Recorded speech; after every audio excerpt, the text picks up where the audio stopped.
Assalamualaikum warahmatullahi wabarakatuh. Yang terhormat Bapak Dr. Amiruddin SPDI MPDI selaku dosen mata kuliah Filsafat Pendidikan. Saya Tusi Reski dengan NIM 202015341101 dari Prodi Manajemen Pendidikan Islam B2 akan menjelaskan tentang konsep filsafat pendidikan pragmatisme dan eksistensialisme. Sejarah muncul dan perkembangan aliran pragmatisme dan eksistensialisme. Secara etimologis, kata pragmatisme berasal dari kata bahasa Yunani yaitu pragma. Ada pula yang menyebutnya dengan istilah pragmatikos, yang berarti cakap dan perkara negara. Istilah pragmatisme disampaikan pertama kali oleh Charles Peirce pada bulan Januari tahun 1878 dalam artikelnya yang berjudul How to Make Our Ideas Clear.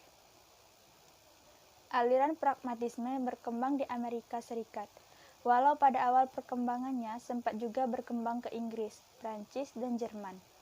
William James adalah orang yang memperkenalkan gagasan-gagasan dari aliran ini ke seluruh dunia. William James dikenal juga secara luas dalam bidang psikologi. Filsuf awal lain yang terkemuka dari pragmatisme adalah John Dewey. Selain sebagai filsuf, Dewey dikenal juga sebagai kritikus sosial dan pemikir dalam bidang pendidikan.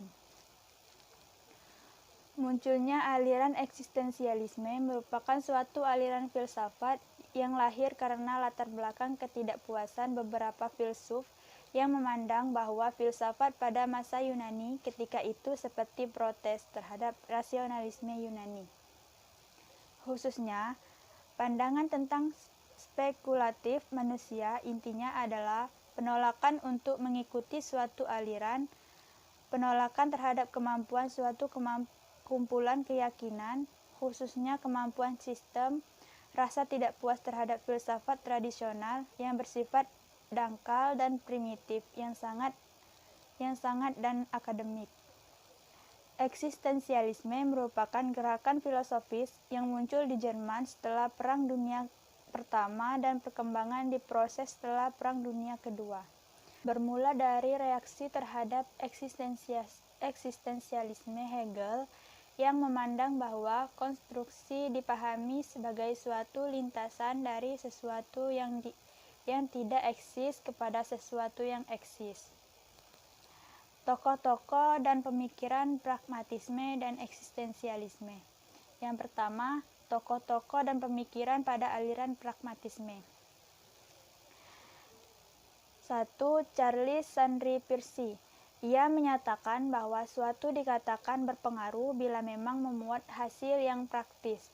Ia juga menyatakan bahwa pragmatisme sebenarnya bukan suatu filsafat, bukan metafisika dan bukan teori kebenaran, melainkan suatu teknik untuk membantu manusia dalam memecahkan masalah. Kedua, William James. Menurut pendapatnya, pragmatisme adalah filsafat praktis karena ia memberikan kontra untuk bertindak bagi kebutuhan, harapan, dan keyakinan. Yang ketiga, John Dewey mengatakan bahwa tugas filsafat adalah memberikan pengarahan bagi perbuatan yang nyata. Yang keempat, Heraclitus.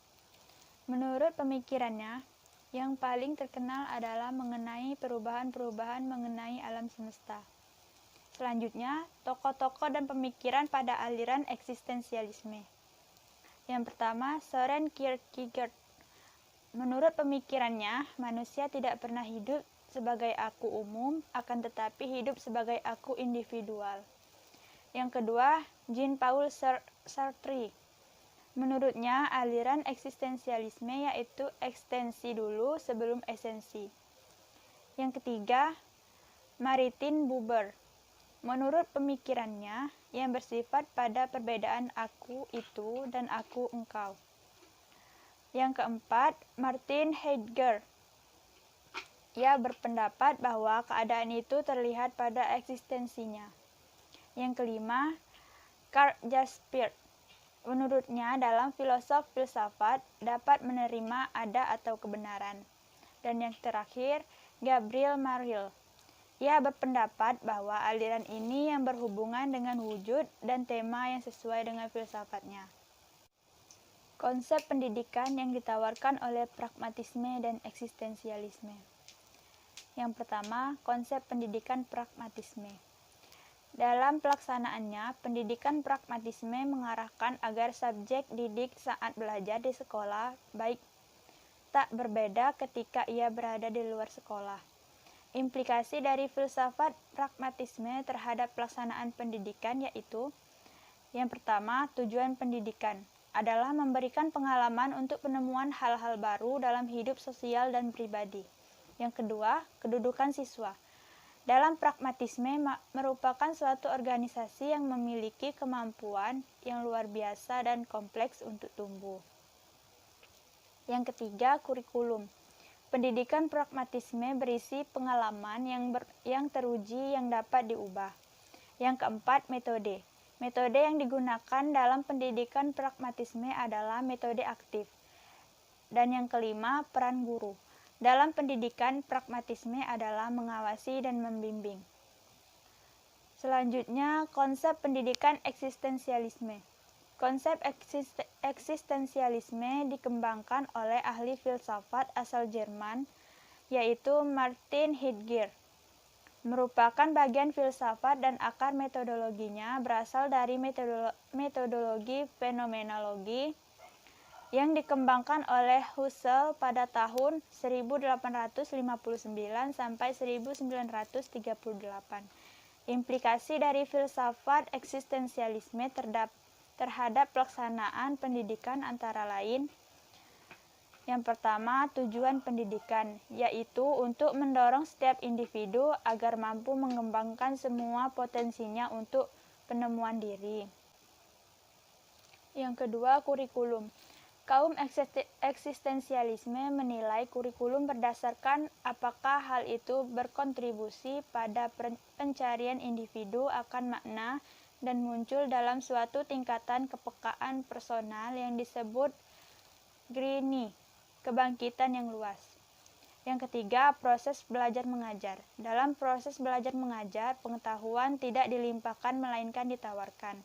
Dan yang keempat, peran guru, yaitu harus memberikan kebebasan kepada siswa memilih dan memberi mereka pengalaman-pengalaman yang akan membantu mereka menemukan makna dari kehidupan mereka. Itulah yang dapat saya jelaskan. Saya akhiri. Wassalamualaikum warahmatullahi wabarakatuh.